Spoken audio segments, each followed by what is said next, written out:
Hi అండి. Welcome to Roopalavanyeshwara Lahari channel. నా devil గాడితో రొమాన్స్ స్టోరీలో ఈ పార్ట్ చూసే ముందుగా ప్రీవియస్ పార్ట్స్ ఎవరైనా మిస్ చేసి ఉంటే ముందు అవి చూడండి. అలాగే ఫస్ట్ టైం ఛానల్ చూస్తున్న వాళ్ళు ప్లీజ్ లైక్ చేసి, షేర్ చేసి, సబ్స్క్రైబ్ చేయండి. ఇంకా స్టోరీకి వెళదాం. నా డెవిల్ గాడితో రొమాన్స్. కల్పన నిజంగా ఉన్నట్లు యాక్ట్ చేస్తూ చాలా లో గొంతుతో పిలుస్తాడు వసంత్. చెప్పండి వసంత్, నేను ఇక్కడే ఉన్నాను. ఎలా ఉంది? పెయిన్గా ఉందా? కంగారుగా అడుగుతుంటే లోపల సాటిస్ఫై అవుతూ లేదు, బాగానే ఉన్నాను అంటాడు. ఇంకా అదే టోన్ మెయింటైన్ చేస్తూ. అజ్జు నిజంగానే ముంబై వెళ్ళిపోయాడా? అక్కడ రాబర్ట్ పనికి అడ్డు తగిలేస్తాడు అని టెన్షన్గా ఉన్నా కూడా మ్యాక్సిమం కూల్గానే ఉండడానికి ట్రై చేస్తూ అడుగుతాడు. వెళ్ళాడు వసంత్. మాయా మన ఇంటి కోడలు. న్యూస్లో వచ్చిందంతా రూమర్స్ అని మీకు కూడా తెలుసు కదా. ఇంకెందుకు మీరు అదే ఆలోచిస్తూ తనని అజ్జుకి దూరం పెట్టాలి అనుకుంటున్నారు? వాళ్ళిద్దరూ ఇష్టపడుతున్నారు వసంత్. మనం ఏం అనలేం అంటూ నచ్చజెప్పడానికి ట్రై చేస్తూ ఉంటుంది కల్పన. ఇంకా కల్పన అజిత్లతో మాట్లాడి వేస్ట్. భావన్ని అరెస్ట్ చేయించాడు అజిత్. ముందు తనని బయటికి తీసుకురావాలి. ఊరిలో వాడితోనే వీరేంద్ర పని ఉంది అని మనసులోనే అనుకుంటూ, సరే ఏదో చేసుకోండి, నా దగ్గర మటుకు ఆమె టాపిక్ తీకు. అవును, బావ ఏడి అంటూ ఏమీ తెలియని వాళ్ళ అడుగుతాడు. జైల్లో ఉన్నాడు అంటే మళ్ళీ సీరియస్ అవుతాడు అని, అలాగే వీరేంద్రకి బయటికి వచ్చే టైం అయిపోయింది అని తెలుసు కాబట్టి అన్నయ్య ఏదో క్యాంప్కి వెళ్ళాడు, ఫోన్ చేసి పిలిపిస్తాను.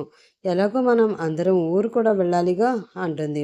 సరే త్వరగా రమ్మను, నేను వాడితో మాట్లాడాలి అని మళ్ళీ కళ్ళు మూసుకుని మాయాని ఏం చేయాలా అని ఆలోచిస్తూ ఉంటాడు. మాయా డెవిల్ రెడీ అయ్యాక ఇద్దరు మళ్ళీ వాళ్ళ కంపెనీ కారులోనే హాస్పిటల్కి వస్తారు.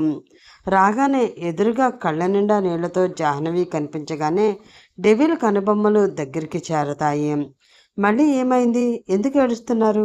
రోహన్కి తెలివి వచ్చింది, బాగానే మాట్లాడుతున్నాడు అని మాయా చెప్పింది అంటాడు డెవిల్ వాళ్ళందరినీ చూస్తూ.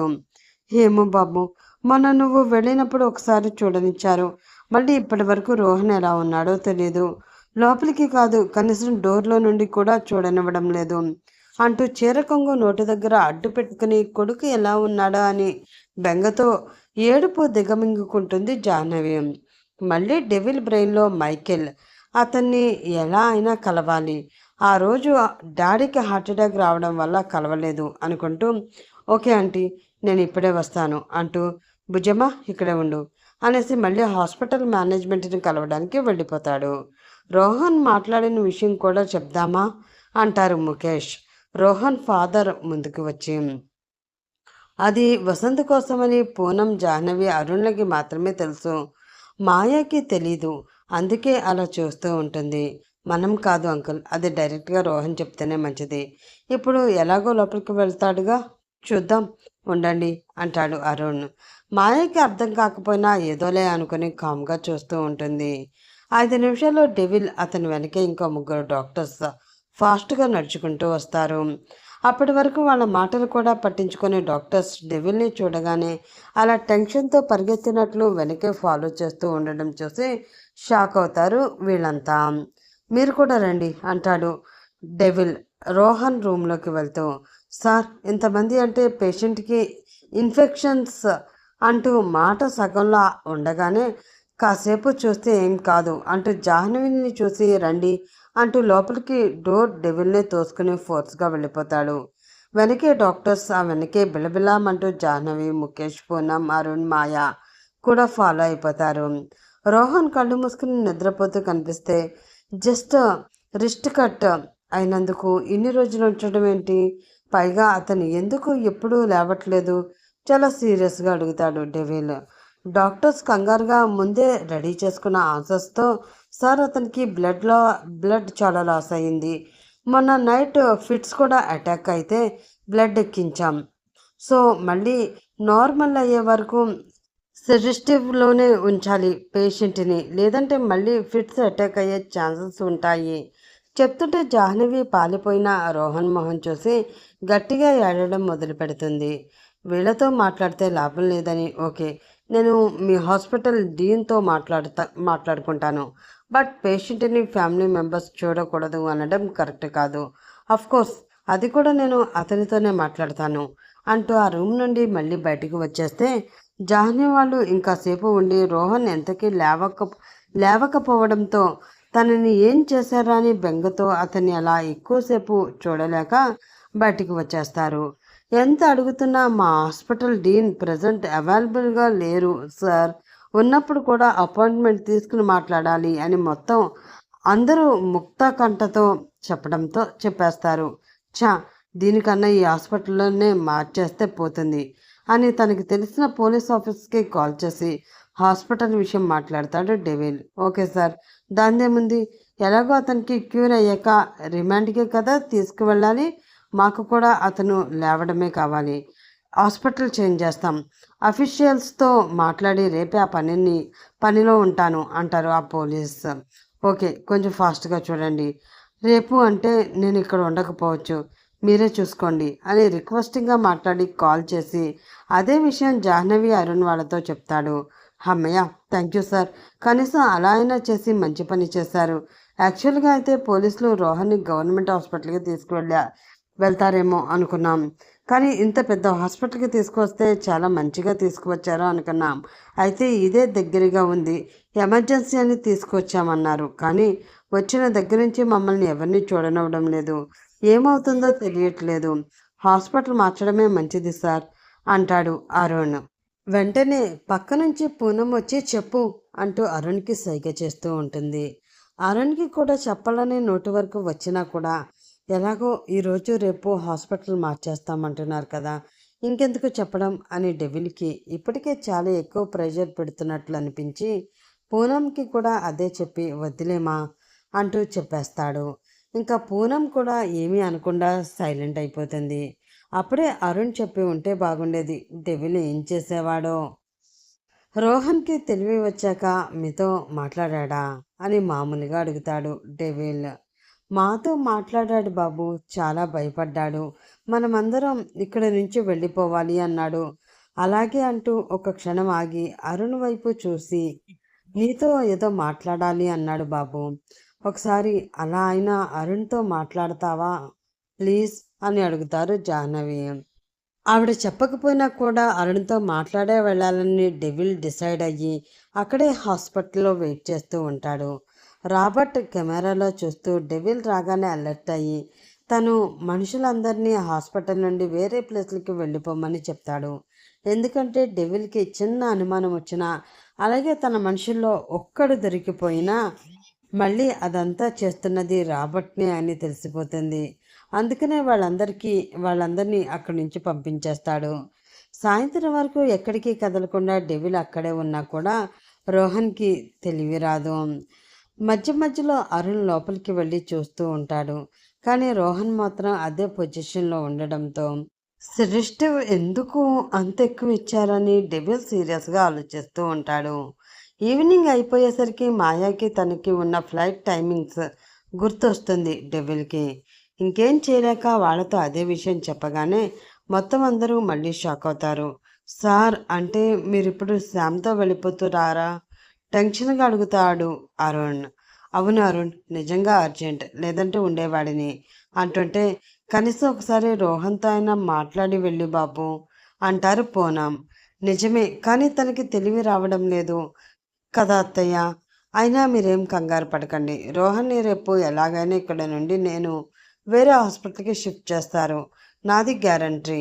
ఇంకా మీకు ఏదైనా ప్రాబ్లం అనిపిస్తే నాకు కాల్ చేయండి, నేను మళ్ళీ పోలీసులతో మాట్లాడతాను అంటుంటే అతనికి ఎంత అర్జెంటు ఉందో అని ఇంకేం అనలేక వాళ్ళంతా కామ్ అయిపోతారు. వాళ్ళందరికీ చెప్పేసి మాయాని తీసుకుని డెవిల్ అక్కడి నుంచి స్టార్ట్ అవుతాడు. డెవిల్తో పాటు ఫ్లైట్లో పక్కనే కూర్చుని ఇంటికి వెళుతున్నందుకు సంతోషం ఒక పక్క, రోహన్ అలా ఉండగా పూనం వాళ్ళని వదిలేసి వెళుతున్నందుకు కంగారు ఇంకో పక్క. అయితే డెవిల్ ఎంతలా చెప్పినా కూడా మధ్యలో వసంత్ కోపపు చూపులు కూడా కళ్ళ ముందు మెదిలి డల్ అయిపోతుంది మాయా. ఓయ్ భుజమా, ఏమైంది, మీ వాళ్ళని అలా వదిలి వచ్చేస్తున్నావని బాధగా ఉందా అని ఆమె మనసులో మాటలు చదివేసినట్లు అడుగుతాడు. అవును అన్నట్లు తల ఊపితే జస్ట్ కొన్ని రోజులే, ఊరి నుండి రాగానే ఇద్దరం మళ్ళీ కొన్ని డేస్ ఇక్కడే ఉందాం, ఓకేనా అనగానే నవ్వుతూ టీజలా ఊపుతుంది. విండోల నుండి బయటికి చూస్తుంటే తెల్లటి పాలమీగడ ఆరబెట్టినట్లు మేఘాలు కనిపిస్తూ ఆమె మూడ్ని మార్చేయడానికి చూస్తుంటాయి. కానీ ఈలోపు ఆమె ఎదురుగా చిట్టిపొట్టి డ్రెస్ వేసుకుని ఆ డెవిల్ మై డెవిల్ అని మాయా డెవిల్ ముందే డ్యాన్స్ చేస్తూ ఉంటుంది అంతర్. ఒక్కసారిగా ఎప్పుడూ లేనిది అంతర్ని అంతలా చిట్టిపొట్టి డ్రెస్లో చూడగానే మాయా కళ్ళు పేలిపోతాయి. గుడ్లు బయటకు పొడుచుకు వస్తుంటే బొమ్మలా ఉండిపోయిన మాయాని ఏమైంది మళ్ళీ అని విసుగ్గా చూస్తాడు డెవిల్.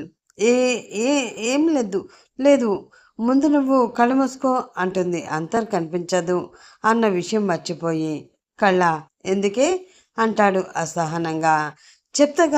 చెప్తేనే గాని చెయ్యవా, కళ్ళు మూసుకో అన్ననా అని పళ్ళు బిగబట్టి చెప్పేసరికి ఒకసారి చుట్టూ చూసి దీనికేదో పట్టింది దేవుడా అనుకుంటూ కళ్ళు మూసుకుని హాయిగా కునికి వేస్తాడు డెవిల్.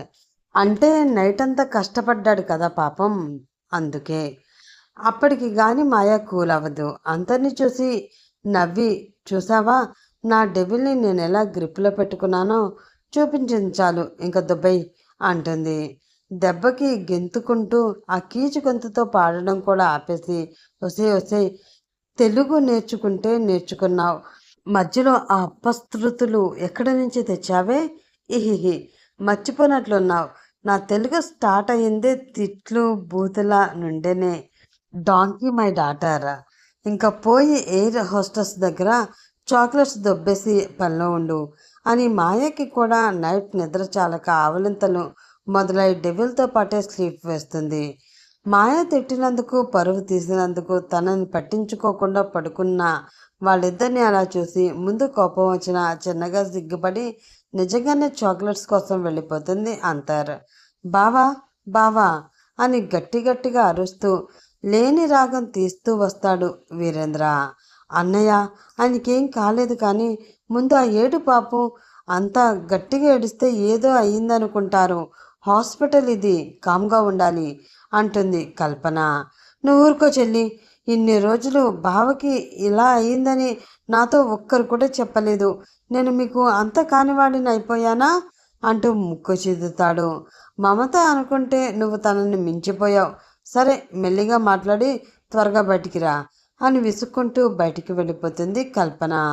వెంటనే ఏడుపు ఆపేసి, బావా నిజంగా నీకు బ్లడ్ తగిలిందా అంటాడు దగ్గరగా వచ్చి చెయ్యి పట్టుకుని చూస్తూ. తగలలేదు, నేనే షూట్ చేసుకున్నా, కానీ నీకు నేనేం చెప్పాను, నువ్వేం చేశావు అని షూటర్ అంత ఈజీగా దొరికిపోవడం, వీరేంద్ర పేరు చెప్పేయడం గురించి కాసేపు క్లాస్ పీకుతాడు వసంత్. నా టైం బాగోక బాబా, లేదంటే ఎన్నాళ్ళలో నేను ఎప్పుడైనా ఇలా ఈజీగా దొరికేసేనా చెప్పు, మనిద్దరం చెల్లి వాళ్ళకి తెలియకుండా ఎన్ని చేస్తాం అంటుంటే ఉష్ అరవకు, కల్పన వింటే చాలా ప్రాబ్లం అవుతుంది అని సీరియస్గా అవుతాడు వసంత్. సారీ బావా అంటూ పిల్లిలా యాక్టింగ్ మొదలుపెట్టి జైల్లో ఉన్నన్ని రోజులు ఎన్ని కష్టాలు పడ్డాడో ఏడుస్తూ ఏకరువు పెడతాడు వీరేంద్ర. ఇంకాపుతావా, నిన్ను పిలిచింది నీ ఏడుపు కొట్టి సోది వినడానికి కాదు అనగానే, నా ఏడుపు నీకు సోది కన్నా దారుణం కదా బావా, పర్లేదు నేను కూడా టైం కోసం చూస్తాను, అప్పుడు నీ సంగతి అజిత్తో చెప్పకపోతే అడుగు, ఏదో నా కొడుక్కి నీ కూతుర్ని, నా కూతురికి నీ కొడుకుని ఇచ్చి చేస్తే ఆస్తి ఎలాగో పోదని ఇన్ని రోజులు నువ్వు ఎలా ఆడమంటే అలా ఆడాను, కానీ ఇప్పుడు నీ కొడుకు వేరే దాన్ని చేసుకుంటే ఇంకా నా కొడుక్కి మిగిలేది ఏంటి, మాకు మిగిలేది ఏంటి, ఇకపై నుండి నేనేంటో చూపిస్తా మీ అందరికీ అని మనసులో అనుకుంటూ ఉంటాడు వీరేంద్ర. కానీ వసంత్ మాత్రం ఊరిలో మాయాని ఎలా ఎవరికి అవమానం రాకుండా చూపించాలో చెప్తుంటే మళ్ళీ చిన్నగా ఆశ చిగురుస్తుంది. ఒకవేళ మాయ చనిపోయిన కారణం వసంత్నే అంటూ చెప్పేసి అయినా ఎలాగోలాగా ఆస్తి రాబట్టుకోవాలని వసంత్ చెప్తున్న ప్లాన్తో పాటు తను కూడా ఇంకో ప్లాన్ వేసుకుంటూ ఉంటాడు వీరేంద్ర. కాసేపు అయ్యాక అతను వెళ్ళిపోతే కల్పన వడ్డీ వచ్చి వసంత్కి డిశ్చార్జ్ చేస్తున్నట్లు చెప్తుంది. చిచ్చి అంటూ జున్నేని ఆడిస్తూ ఉంటాడు కార్తీక్. అను ఊరికి ఓకే అన్నారని లగేజ్ ప్యాక్ చేస్తూ కల్పన వసంత్ ఎలా ఉన్నారో అని ఆలోచిస్తూ ఉంటుంది. మధ్యలో ఈ చిచ్చి విని, బావా అదే మాట అసలు పసిపిల్లని ఆడించడం కూడా రాని మొగుడు నాకే దొరికాడు బాబోయ్ అంటుంది. వెంటనే జున్నిని బెడ్పై వేసి నోట్లో తేనె పీక పెట్టేసి అనుని వెనక నుండి హక్ చేసుకుని, పసిపాపని ఆడించడం రాదు కానీ ఆ పసిపాప అమ్మని ఆడించడం బాగా వచ్చు, ఆడించనా మరి అని మెడపై ముద్దులు గుప్పిస్తూ ఉంటాడు. బావా, ఏం చేస్తున్నావు? వదిలి ముందు నన్ను, పాప చూస్తుంది అని కూడా లేదు నీకు. సడన్గా కార్తీక్ అలా చేస్తాడని ఊహించని అను నునుసిగ్గుతో ముడుచుకుపోతూ కార్తీక్ చేతుల్ని విడిపించుకోవాలని చూస్తుంది. ఓసేయ్, పాపకి నెల కూడా లేదు, చూస్తే మాత్రం దానికి ఏం తెలుస్తుంది చెప్పు. అయినా మనం ఇప్పటి నుండి సీరియస్గా ట్రై చేస్తేనే కదా మన జున్నుగాడికి తమ్ముడినో చెల్లినో ఇవ్వగలం అంటూ మత్తుగా చెప్తూ ఆమె నడువుని ఇంకా గట్టిగా చుట్టేస్తూ ఉంటాడు. అమ్మో, అప్పుడే జున్నుకి చెల్లి తమ్ముడునా? నా వల్ల కాదు బాబు. అయినా ముందు జున్నుకి తమ్ముడు చెల్లి కాదు రావాల్సింది అనగానే మరెవరు రావాలి? మరిది కానీ మరదలు కానీ. అదే మన అజ్జుకి మాయాకి కూడా బేబీ రావాలి. వెనక్కి తిరిగి అతని మెడ చుట్టూ చేతులు వేసి చెప్తుంది అను. ఆల్రెడీ నా బావగాడు అదే పనిలో ఉన్నాడని నా అనుమానం. అందుకనే నువ్వు నన్ను ఆపాలని చూడకు. ఎవరొస్తే ఏంటి, జున్నుకి తోడు వస్తారు అంతే కదా అంటూ ఒక్కసారిగా ప్రేమగా ఆమె పెదవులని అందుకోబోతూ ఉంటే, డాడీ అక్కడ హాస్పిటల్లో ఉంటే నీకు ఇవన్నీ కావాలా అని ఇద్దరి పెదాల మధ్యలోకి ఆమె వేళ్లు పెడుతుంది. మావయ్య ఈరోజు డిశ్చార్జ్ అయ్యి వస్తుంటే ఇంకా అదే ఆలోచిస్తున్నావా? చాలా రోజులైందిరా, ప్లీజ్ అంటూ ఈసారి నిజంగానే ఆమె చేతులను తీసి పెదాలను అందుకుంటాడు. చాలా నెలల విరహం మళ్ళీ ఈరోజు వాళ్ళిద్దరి మధ్య దూరం మరుగుతుంది. ఇంకా ఎంత దూరం నడవాలి డెవిల్? అతని భుజం మీద వాలి నిద్రమత్తు వదలక ఇంకా కునికిపాట్లు పడుతూనే బద్ధకంగా నడుస్తూ ఉంటుంది మాయా. ఎయిర్పోర్ట్ నుండి బయటికి కూడా నడవలేకపోతున్నావు బుజ్జమ్మ? ఉఫ్, సరే దా ఎత్తుకుంటా అంటాడు.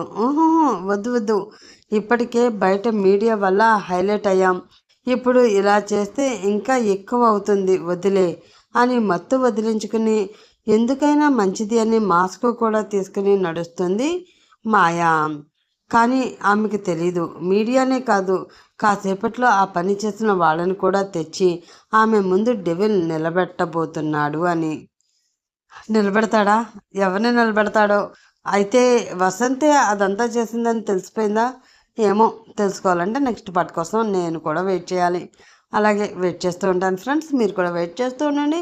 మరొక పార్ట్లో మరొక రోజు మరొకసారి కలుసుకుందాం. అప్పటి వరకు by by, have a nice day.